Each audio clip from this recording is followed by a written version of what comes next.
பாக்கியலட்சுமி சீரியல்ல அடுத்து நடக்குது பார்க்கலாம். இங்க இனியா வேலைக்கு போயிட்ட பிறகு, இங்க இனியாவுக்கு திரும்பவும் எப்படியாவது கல்யாணம் பண்ணி வைக்கணும்னு நெனைக்கிற ஈஸ்வரிக்கும், கோபிக்கும் ராதிகா வந்து சரியான பதிலடி குடுத்தா நல்லா இருக்கும்னு நெனைச்சீங்கன்னா, மறக்காம இந்த வீடியோக்கு லைக் பண்ணிடுங்க. வாங்க இப்ப வீடியோக்குள்ள போலாம். இங்க வீட்டுக்குள்ள இங்க கிச்சன்ல வந்துட்டு இங்க பாக்கியா சமைச்சுட்டு இருக்கும்போது தான், இங்க பாக்கியாவுக்கு ஒரு ஃபோன் கால் வருது. அந்த ஃபோன் கால்ல தான் வந்துட்டு இங்க ராதிகா வந்துட்டு இங்க பாக்கியா கால் பண்றாங்க. அப்பதான் இங்க பாக்கியா இங்க ஃபோன் காலே பார்த்துட்டு, என்ன ராதிகா கால் பண்றாங்க அப்படிங்கிற மாரி நெனைச்சுட்டு, இங்க பாக்கியா வந்துட்டு அந்த ஃபோன் கால் அட்டெண்ட் பண்ணி பேசுறாங்க. அப்பதான் இங்க ராதிகா வந்துட்டு இங்க பாக்கியாவ பார்த்து கேட்டுட்டு இருக்காங்க. "எப்படி இருக்கீங்க பாக்கியா? நல்லா இருக்கீங்களா?" அப்படிங்கிற மாரிலாம். இங்க ராதிகா வந்துட்டு இங்க பாக்கியாவ பார்த்து கேட்டுட்டு இருக்காங்க. அப்பதான் இங்க பாக்கியா வந்துட்டு, "ஏதோ இருக்கேன் ராதிகா. நீங்க எப்படி இருக்கீங்க? மயுலாம் எப்படி இருக்கா?" அப்படிங்கிற மாரிலாம். இங்க பாக்கியா வந்துட்டு இங்க ஃபோன் கால்ல இங்க ராதிகாவ பார்த்து கேட்டுட்டு இருக்காங்க. அப்பதான் இங்க ராதிகா வந்துட்டு, "நான் நல்லா இருக்கேன். மயு நல்லா இருக்கா? நீங்க ஏன் ஒரு மாரி இருக்கீங்க? என்னாச்சு? எதனா பிரச்சனையா?" அப்படிங்கிற மாரிலாம். இங்க ராதிகா வந்துட்டு இங்க பாக்கியா கிட்ட ஃபோன் கால்ல கேட்கறாங்க. அப்பதான் இங்க பாக்கியா வந்துட்டு, "அதெல்லாம் ஒண்ணும் இல்ல ராதிகா. இனியா இப்பதான் வந்து நல்ல வேலைக்கு போயிட்டு இருக்கா. இப்பதான் வந்துட்டு இனியாவும் வந்துட்டு சந்தோஷமா இருக்கா. இப்படி இருக்கும்போது இனியாவுக்கு அவசர அவசரமா வந்துட்டு கல்யாணம் பண்ணணும்னு சொல்லிட்டு, இப்ப அவங்க பாட்டியும், அவங்க அப்பாவும் வந்து துடிச்சுட்டு இருக்காங்க. இத நெனச்சா தான் கொஞ்சம் கஷ்டமா இருக்கு." அப்படிங்கிற மாரிலாம். இங்க பாக்கியா வந்துட்டு இங்க ராதிகாட்ட சொல்றாங்க. அப்பதான் இங்க ராதிகா வந்துட்டு, "ஏன் என்னாச்சு? எதுக்கு இனியாவுக்கு உடனே வந்துட்டு அவசரமா கல்யாணம் பண்ண சொல்லிட்டு இருக்காங்க? இனியா தான் இப்ப நல்ல வேலைக்கு போறால்ல. ஏன் இவ்வளோ அவசரமா பண்றீங்க?" அப்படிங்கிற மாரிலாம். இங்க ராதிகா வந்துட்டு கேட்கறாங்க. அப்பதான் இங்க பாக்கியா வந்துட்டு, "அதான் உங்களுக்கு ஏதுன்னே தெரியல. செல்வியோட பையன் ஆகாசு, இனியா பிரச்சனை. அதுக்கு தான் வந்துட்டு இப்ப திரும்பவும் அவங்க பாட்டியும், அவங்க அப்பாவும் வந்துட்டு பயந்துட்டு நான் எதனா பண்ணிருவேன்னு சொல்லிட்டு, இப்ப இனியாவுக்கு அவசர அவசரமா கல்யாணம் பண்ண சொல்லிட்டு மாப்பிள்ளை பார்த்துட்டு இருக்காங்க." அப்படிங்கிற மாரிலாம். இங்க பாக்கியா வந்துட்டு நடந்த எல்லா உண்மையும் இங்க ராதிகா கிட்ட ஃபோன் கால்ல சொல்லிர்றாங்க. அப்பதான் இங்க ராதிகா வந்துட்டு இது எல்லாத்தையும் கேட்டுட்டு, இங்க ராதிகா இங்க பாக்கியா கிட்ட சொல்லிட்டு இருக்காங்க. இந்த மாரி வேலை விஷயமா நான் ஊருக்கு வந்திருக்கேன். உங்கள பார்க்கலாமா? அப்படிங்கிற மாரிலாம். இங்க ராதிகா வந்துட்டு பாக்கியாவ பார்த்து கேட்கும்போது, அப்பதான் இங்க பாக்கியா வந்துட்டு, "அதுக்கு என்ன ராதிகா, வீட்டுக்கு வாங்க பார்க்கலாம்." அப்படிங்கிற மாரிலாம் இங்க பாக்கியா சொல்லிர்றாங்க. அப்பதான் இங்க ராதிகா வந்துட்டு, "இல்ல பாக்கியா, உங்க வீட்ல பார்க்க வேணாம். அதான் இப்போ தனியா வந்துட்டு கோபியும், ஈஸ்வரி அத்தையும் வந்துட்டு தனியா ஒரு வீட்ல இருக்காங்களாமே, அவங்க வீட்ட நம்ம பார்க்கலாம். அவங்க வீட்டு அட்ரஸ் மட்டும் எனக்கு அனுப்பி வைங்க. நான் வந்துர்றேன். நான் ஊர்ல தானே இருக்கேன். நீங்களும் வந்துட்டு அங்க வந்துருங்க. ஒரு முக்கியமான விஷயம் அங்க வச்சு பேசணும்." அப்படிங்கிற மாரிலாம் இங்க ராதிகா சொல்லிர்றாங்க. அப்பதான் இங்க பாக்கியா வந்துட்டு, "சரி ராதிகா, நான் இப்போ உடனே கிளம்பி அங்க வரேன். நீங்களும் வந்துருங்க. உங்களுக்கு அட்ரஸ் அனுப்பிடுறேன்." அப்படிங்கிற மாரி சொல்லிட்டு, அங்க பாக்கியாவிலேருந்து கிளம்பி இங்க கோபியும், ஈஸ்வரி இருக்க வீட்டுக்கு வந்துர்றாங்க. அப்பதான் வந்துட்டு ராதிகா வந்துட்டு இங்க பாக்கியா கூடயே வந்துர்றாங்க. அதுக்கப்புறம் இங்க பாக்கியா வந்துட்டு இங்க ராதிகாவ பார்த்தோனே, "இங்க எதுக்கு ராதிகா பார்க்கலாம் சொன்னீங்க? நீங்க நம்ம இருக்க வீட்டுக்கே வந்துரலாமே. எதுக்கு அத்தை இருக்க வீட்டுக்கு இங்க வர சொன்னீங்க?" அப்படிங்கிற மாரிலாம் இங்க பாக்கியா வந்துட்டு ராதிகாவ பார்த்து கேட்கும்போது, அப்பதான் இங்க ராதிகா வந்துட்டு, "எல்லாம் இனியா விஷயத்த பத்தி பேச தான் பாக்கியா இங்க வர சொன்னேன். இனியாக்கு தான் வந்துட்டு அவசர அவசரமா மாப்பிள்ளை பார்க்குறாங்கன்னு சொன்னீங்கல்ல. அதுக்கு தான் வந்துட்டு நானே வந்துட்டு இவங்ககிட்ட என்னன்னு கேட்கிறேன். நீங்க வாங்க உள்ள." அப்படின்னு சொல்லிட்டு இங்க ராதிகாவும் பாக்கியாவும் போயிட்டு கோபியும், ஈஸ்வரியும் தங்கியிருக்க வீட்டோட கதவு தட்டுறாங்க. கதவு தட்டும்போது தான் ஈஸ்வரி வந்துட்டு இங்க கதவு தொறக்குறாங்க. கதவு தொறந்து பார்த்தா, பாக்கியாவும், ராதிகாவும் வந்துட்டு வீட்டுக்கு வெளிய நின்னுட்டு இருக்காங்க. இத பார்த்தோனே இங்க ஈஸ்வரி வந்துட்டு, "வா ராதிகா, எப்படி இருக்க? உள்ள வாங்க. வா பாக்கியா, நீயும் வா.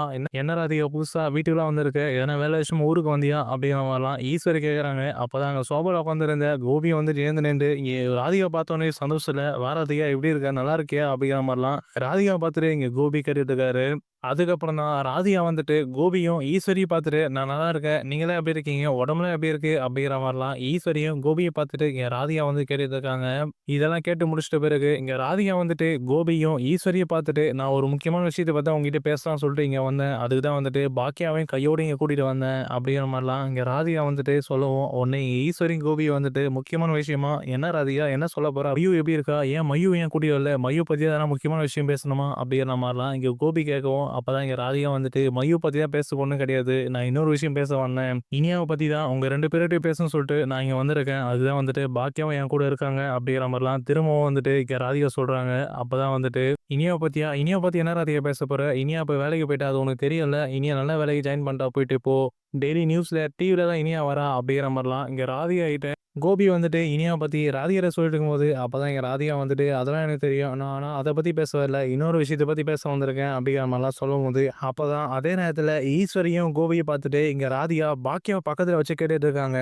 என் வாழ்க்கையும், இப்ப பாக்கியாவோட வாழ்க்கையும் வந்துட்டு எப்படி இருக்குன்னு சொல்லிட்டு நீங்க 2 பேரும் கண்ணால பார்த்துட்டு தான் இருக்கீங்க. இப்படி இருக்கும்போது இனியாவோட வாழ்க்கையும் வந்துட்டு இப்படி ஆகணும்னு சொல்லிட்டு நீங்க ஆசைப்படுறீங்களா? இப்ப எதுக்கு அவசர அவசரமா வந்துட்டு இனியாவுக்கு மாப்பிள்ளை பார்க்கணும்னு சொல்லிட்டு நீங்க பேசிட்டு இருக்கீங்க?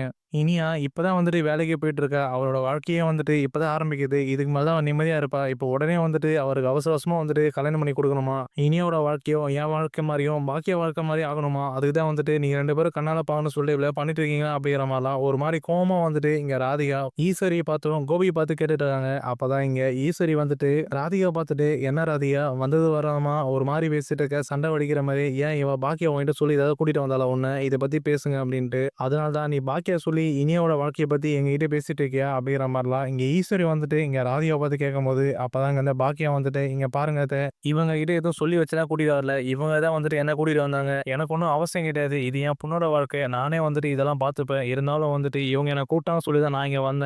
நீங்க வந்துட்டு தேவையில்லாம பேசாதீங்க" அப்படிங்கிற மாரிலாம் இங்க பாக்கியா வந்துட்டு ஈஸ்வரி பார்த்து கோவமா பேசிறாங்க. அப்பதான் வந்துட்டு இங்க கோபியும் வந்துட்டு ராதிகாவ பார்த்துட்டு, "இங்க பாரு ராதிகா, உனக்கும் இந்த விஷயத்துக்கும் எதுவுமே தெரியாது. உனக்கும் இந்த விஷயத்துக்கும் எந்த சம்மந்தமும் கிடையாது. நீ தேவையில்லாம வந்துட்டு நீ இனியாவ பத்தி எந்த ஒரு விஷயமும் வந்துட்டு இனியாவ பத்தி என்கிட்டயும், அம்மாகிட்டயும் பேசாத. எங்க 2 பேரையும் பேசி சமாதானப்படுத்த பார்க்காத. இனியாவுக்கு கண்டிப்பா கல்யாணம் நடக்கும். இனியாவுக்கு மாப்பிள்ளைய பார்த்துட்டு இருக்கோம். இனியாவுக்கு சீக்கிரமா வந்துட்டு கல்யாணம் முடிக்க தான் போறோம். அது யாராலும் தடுக்க முடியாது. இனியாவோட வாழ்க்கை நல்லபடியா இருக்கணும்னு சொல்லி தான் நானும் அம்மாவும் வந்துட்டு இந்த முடிவை எடுத்திருக்கோம். இனியாவுக்கு ஏற்கனவே வந்துட்டு என்கேஜ்மென்ட் வரைக்கும் போய் அது போலீஸாரும் வந்துட்டு நிப்பாட்டிட்டாங்க. அது இனியா தான் வந்துட்டு போலீஸ் கால் பண்ணி நிப்பாட்டிட்டா. அதனால தான் வந்துட்டு நானே வீட்ல இருந்து வெளிய வந்தேன். ஆனா திரும்ப வந்துட்டு இனியா இப்ப நல்லபடியா வேலைக்கு போயிட்டா. இதுதான் வந்துட்டு இனியாவுக்கு கல்யாணம் பண்ற சரியான நேரமா இருக்கும். அதனால தான் வந்துட்டு நானும் அம்மாவும் இந்த ஒரு முடிவு எடுத்திருக்கோம். இந்த முடிவ நான் எடுக்காம இருந்தோம் அப்படின்னா, அந்த சில்வியோட பையன் ஆகாஷுக்கு வந்துட்டு இனியாவ பாக்கிய கல்யாணம் பண்ணி வச்சுருவா. இப்ப அவன் வேற வந்துட்டு ஏதோ கலெக்டர் பரீட்சை எழுதி அந்த பரீட்சையிலயும் வந்துட்டு ஃபெயில் ஆயிட்டானாமா. இப்படி இருக்கும்போது இனியாவோட வாழ்க்கைய வந்துட்டு நெனச்சா எங்களுக்கு பயமா இருக்கு. பாக்கியா கிட்ட அந்த வாழ்க்கைய விட முடியாது. அதனால இனியாவுக்கு நல்ல மாப்பிள்ளையா பார்த்து நாங்களே கல்யாணம் பண்ணி வச்சுருவோம். அதனால இந்த விஷயத்துல யாரும் தலையிட வேணாம் அப்படிங்கிற மாரிலாம் இங்க கோபியும் ஒரு சைடு கோவப்பட்டு இங்க ராதிகாவ பார்த்துட்டு கோவமா பேசுறாரு. அப்பதான் இங்க ராதிகா வந்துட்டு இங்க கோபி கிட்ட, "என்ன கோபி பேசுறீங்க நீங்க? நீங்க தெரிஞ்சுதான் பேசுறீங்களா? என் வாழ்க்கை பார்த்தீங்களா? உங்கள கல்யாணம் பண்ணி நான் இப்ப எந்த நிலைமையில இருக்கேன்ட்டு, அதுவும் நான் மட்டும் இருந்தா பரவால்ல. உங்களால வந்துட்டு பாக்கியாவும் வந்துட்டு பாதிக்கப்பட்டுருக்காங்க. பாக்கியா நானும் வந்துட்டு கோபின்ற ஒரு ஆள பத்தி முழுசா தெரியாம தானே எங்களோட வாழ்க்கையும் போயிடுச்சு. அதே மாரி வந்துட்டு இனியாவோட வாழ்க்கையும் போணுமா? உங்களுடைய அவசரத்துக்காகவும், உங்களோட முடிவுக்காகவும் வந்துட்டு எந்த ஒரு பொண்ணோட வாழ்க்கையும் வந்துட்டு எங்களால அழிக்க முடியாது. அதனால இனியாவோட வாழ்க்கை நல்லபடியா இருக்கணும். நீ இனியாவுக்கு வந்துட்டு கல்யாணம் பண்ணக்கூடாது. என்ன மீறி வந்துட்டு இனியாவுக்கு கல்யாணமும் நடக்காது. பாக்கியாக்கும், இனியாவுக்கும் ஆதரவா நான் இருப்பேன். இனியாவுக்கு வந்துட்டு யாரு புடிச்சிருக்கோ, இனியா அவங்களே கல்யாணம் பண்ணிக்கிட்டும். நீங்க வந்துட்டு தேவையில்லாம யாரோட வாழ்க்கையிலும் விளையாடாதீங்க. ஏற்கனவே நீங்க 2 பேரும் எங்களோட வாழ்க்கைய விளையாடி எங்க 2 பேரோட வாழ்க்கை இந்த நிலைமை இருக்கு. இப்படி இருக்கும்போது நீங்க இனியாவோட வாழ்க்கைய விளையாடாதீங்க. இனியாவோட வாழ்க்கை எங்களுக்கு தெரியும். நாங்க பார்த்துக்குறோம். இனியாவுக்கு எப்ப கல்யாணம் பண்ணி வைக்கணும்னு சொல்லிட்டு பாக்கியாவுக்கு தெரியும். இனியா பாக்கியாவோட பொண்ணு. அதனால அவங்க பார்த்துப்பாங்க. நீங்க எதுவும் வந்துட்டு தேவையில்லாம இத தலையிடாதீங்க அப்படிங்கிற மாரிலாம் இங்க ராதிகா ஒரு சைடு கோவப்பட்டு இனியாவுக்கு ஆதரவா வந்துட்டு இங்க கோபியும் ஈஸ்வரிய பத்தி பேசுறாங்க. அப்பதான் ஈஸ்வரி வந்துட்டு, "என்ன ராதிகா பேசுற நீ?" அப்படின்னு பார்த்தா, கோபிக்கு தான் வந்துட்டு இனியா பொண்ணு. கோபிக்கும் இனியா மேல எல்லா உரிமையும் இருக்கு. உன் பொண்ணு மயு மேல தான் கோபிக்கு நீ உரிமை எல்லாம் சொல்லலாம். ஆனா இனியா வந்துட்டு கோபி பெத்த புள்ள. அதனால என்ன பேசணுமோ அது தெரிஞ்சு தெளிவா பேசு அப்படிங்கிற மாரிலாம் ஈஸ்வரி வந்துட்டு கோவப்பட்டு இங்க ராதிகாவ பார்த்து கத்த ஆரம்பிச்சுறாங்க. இங்க பாருங்க அத்த, நான் ஒண்ணும் இனியாவ வந்துட்டு செல்வியோட பையன் ஆகாஷே கல்யாணம் பண்ணி குடும்பான்னு சொல்லல. செல்வியோட பையன் ஆகாஷ் வந்துட்டு இப்ப பரீட்சையில ஃபெயில் ஆயிட்டான். அவன் நெனச்ச மாரி அவன் கலெக்டர் ஆகல தான். இருந்தாலும் வந்துட்டு அவன் அவனோட வாழ்க்கைய பார்க்குறான். இனியாவும் வந்துட்டு இப்ப வேலைக்கு போயிட்டா. இனியா அவளோட வாழ்க்கைய பார்க்குறா. இப்படி இருக்கும்போது நீங்க எதுக்கு தேவையில்லாம இனியாவோட வாழ்க்கைய கெடுக்கணும்னு சொல்லிட்டு இப்போ உடனே அவசர அவசரமா வந்துட்டு அவளுக்கு கல்யாணம் பண்ண சொல்லிட்டு செல்வின் கிட்ட சொல்லியிருக்கீங்க. செல்வினும் வந்துட்டு என்கிட்ட இந்த விஷயம் சொல்லவும் தான் எனக்கு தெரிய வந்தது. இல்ல அப்படின்னா எனக்கே தெரியாம வந்துட்டு நீங்க மாப்பிள்ளைய பார்த்துருப்பீங்க. இப்பயும் நான் சொல்றேன் கடைசியா ஒரு வாட்டி இனியாவுக்கு எந்த ஒரு கல்யாண ஏற்பாடும் வந்து திருப்பி பண்ணிறாதீங்க. ஏற்கனவே இனியா வந்துட்டு என்கேஜ்மெண்ட் விஷயமா போலீஸ்ல கம்ப்ளைண்ட் குடுத்து உங்க 2 பேரையும் வந்துட்டு போலீஸ் அரெஸ்ட் பண்ணாம விட்டதே பெரிய விஷயம். நீங்க திரும்பவும் இதே மாரி பண்ணிருந்தீங்க அப்டின்னா, நானும் இனியாவும் 2 பேரும் சேர்ந்து வந்துட்டு போலீஸ்ல கம்ப்ளைண்ட் பண்ணுவோம். அதுக்கப்புறம் என்ன நடக்கும் அப்படிங்கிறது உங்களுக்கே தெரியும். அதனால எது பண்றதா இருந்தாலும் யோசிச்சு பண்ணுங்க அத்த. நீங்க தேவையில்லாம வந்துட்டு இனியாவோட வாழ்க்கையில திரும்பவும் வராதீங்க. உங்க மேல எனக்கு ஒரு மரியாதை இருந்தனால தான் இப்போ வரைக்கும் பொறுமையா பேசிட்டு இருக்கேன். அதனால தான் வந்துட்டு உங்கள வீடு தேடி வந்து நான் வீட்டுக்கு கூப்பிட்டேன். ஆனா நீங்க வரமாட்டேன்னு சொல்லிட்டீங்க. ஆனா இதுக்கு மேல வந்துட்டு நான் உங்கள வீட்டுக்கு கூப்பிடவே மாட்டேன். நீங்க கடைசி வரையும் வந்துட்டு இங்கேயே இருங்க. நீங்க திரும்பவும் தயவுசெய்து அந்த வீட்டுக்கு வந்துராதீங்க. அப்படிங்கிற மாரிலாம் இங்க பாக்கியா ஒரு சைடு கோவப்பட்டு ஈஸ்வரிய பார்த்துட்டு நல்லபடியா கேட்டு விட்டுறாங்க. இங்க ஈஸ்வரியும் வந்துட்டு இங்க பாக்கியா பேசுற எல்லாத்தையும் பார்த்துட்டு வாயடிச்சு போய் அமைதியா நின்னுட்டுருக்காங்க. அப்பதான் இந்த பக்கம் ராதிகா வந்துட்டு இங்க கோபிய பார்த்து கேட்டுட்டு இருக்காங்க. "இங்க பாருங்க கோபி, பாக்கியா சொன்னதெல்லாம் உங்களுக்கு புரிஞ்சிருக்கும்னு நெனைக்கிறேன். பாக்கியா ஈஸ்வரி அத்தைக்கு மட்டும் சொல்லல. உங்களுக்கும் சேர்த்து தான் சொல்லியிருக்காங்க. நீங்க திரும்பவும் வந்துட்டு இந்த மாரி பண்ணாதீங்க.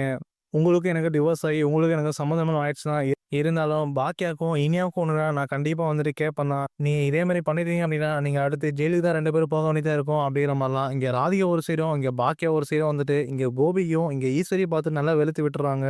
அப்பதான் இங்க ஈஸ்வரி வந்துட்டு இங்க பாக்கியாவையும், ராதிகாவையும் பார்த்துட்டு, "என்னடி 2 பேரும் மிரட்டுறீங்களா? உங்க மிரட்டலுக்குலாம் வந்துட்டு நானும் கோபி பயப்படலாம் மாட்டோம். நாங்க நெனச்சது நடக்கும். இனியா வந்துட்டு எங்க வீட்டு புள்ள. அவளுக்கு வந்துட்டு நான் கல்யாணம் பண்ணி தான் குடுப்பேன். ராதிகா நீ எதுவுமே கேட்கக்கூடாது. நீ எதுக்கு சம்மந்தமே இல்லாம எங்க குடும்பத்துக்குள்ள வர?" அப்படிங்கிற மாரிலாம் ஒரு மாரி ராதிகாவ பார்த்துட்டு இங்க ஈஸ்வரி கோவமா பேசுறாங்க. ஈஸ்வரி வந்துட்டு இங்க ராதிகாவ பார்த்து இப்படி கேட்கவும், இத கேட்ட ராதிகா வந்துட்டு ஒரு மாரி மனசு உடைஞ்சு அமைதியாகுறாங்க. அப்பதான் இங்க பாக்கியா வந்துட்டு, "இங்க பாருங்க அத்த, நீங்க சொன்ன மாரி தான். உங்களுக்கும் வந்துட்டு ராதிகாவ பார்த்து கேட்க எந்த உரிமையும் கிடையாது. நீங்க ராதிகாவ பார்த்துட்டு இப்படி ஒரு கேள்விலாம் கேட்கக்கூடாது. ராதிகா இனியா கொன்னா அவங்களும் கேட்பாங்க தான். அதனால நீங்க 2 பேரும் வந்துட்டு திரும்பவும் இனியாவுக்கு கல்யாணம் பண்ணி வைக்கணும்னு நினைக்கிற அந்த எண்ணத்த மாத்திருங்க. அந்த எண்ணத்த மாத்தல அப்படின்னா, நீங்க ஜெயிலுக்கு தான் போக வேண்டியதா இருக்கும். நான் போயிட்டு போலீஸ்ல கம்ப்ளைண்ட் குடுத்துருவேன். தயவு செய்து நீங்க 2 பேருமே அந்த ஒரு எண்ணத்த மாத்திருங்க." அப்படிங்கிற மாரிலாம் இங்க பாக்கியா வந்துட்டு ஈஸ்வரிய பார்த்தும், கோபி பார்த்து சொல்லிட்டு, அங்க இருந்து ராதிகா கூட்டிட்டு வெளிய கிளம்பி போயிடுறாங்க.